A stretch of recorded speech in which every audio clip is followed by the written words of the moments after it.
I can totally understand why Spurs fans say profit over glory with Daniel Levy. 20 years in charge, one trophy success under the managers he's recruited.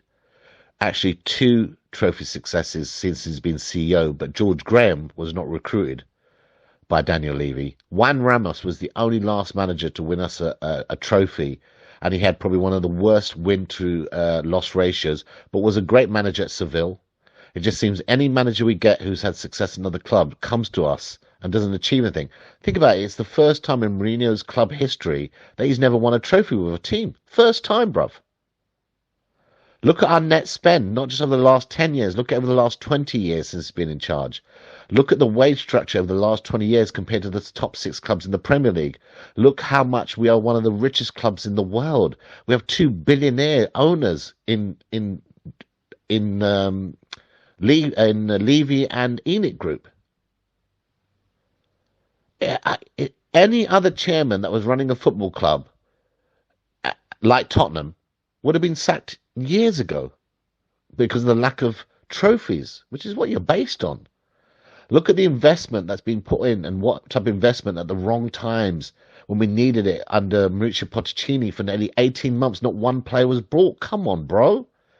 Harry Redknapp, when we were pushing for Premier League at that time, and he bought bloody Sahar and that New Zealand player during the January transfer window.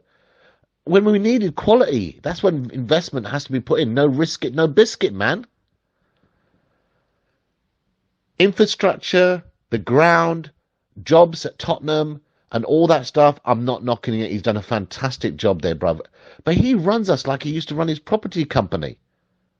Buy it low, sell it high. That's exactly how he treats us. But listen, let's also give you one major fact here that people are forgetting. They bought us for 30 million. We're worth 1.6 billion now. And if they were to sell us, they probably want 3 billion. So ENIC and Levy are massively profited from Tottenham Hotspur. Again, profit over glory. And I can understand how disillusioned. I'm an empowerment coach, bruv. I try really hard to empower Tottenham, and I'm still optimistic. But people don't want to know that no more. They're just fed up with this guy. But, the only way you can deal with someone like Daniel Levy is to boycott the club, is to stop buying the merchandising, is to stop going to the ground. This is the only way that money men feel the pain. I know in business, when I work in business, I often say the only way a boss or something or a guy who owns something is going to feel the pain of his people is if we stop, if the customers stop buying. And we are the customers. Without us, the club does not exist.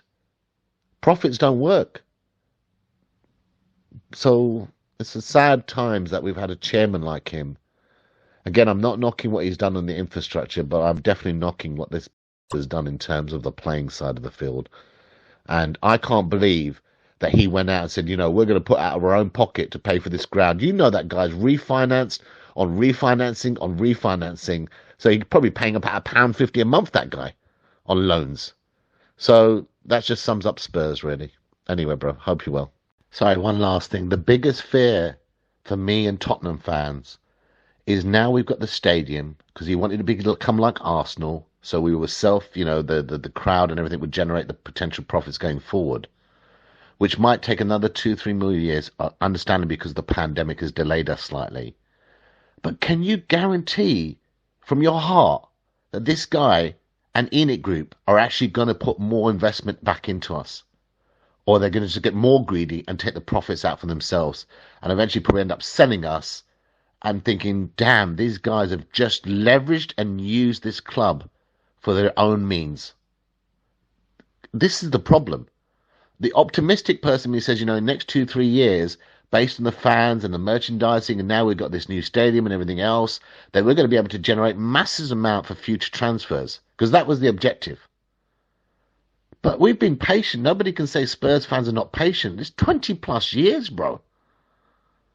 But again, the fear is, I don't trust these goddamn, I was going to swear there, MF. Do you know what I mean? Yeah? I want to believe, but nothing has shown me that this guy who's non-transparent, who basically doesn't declare anything, he's like a dictator.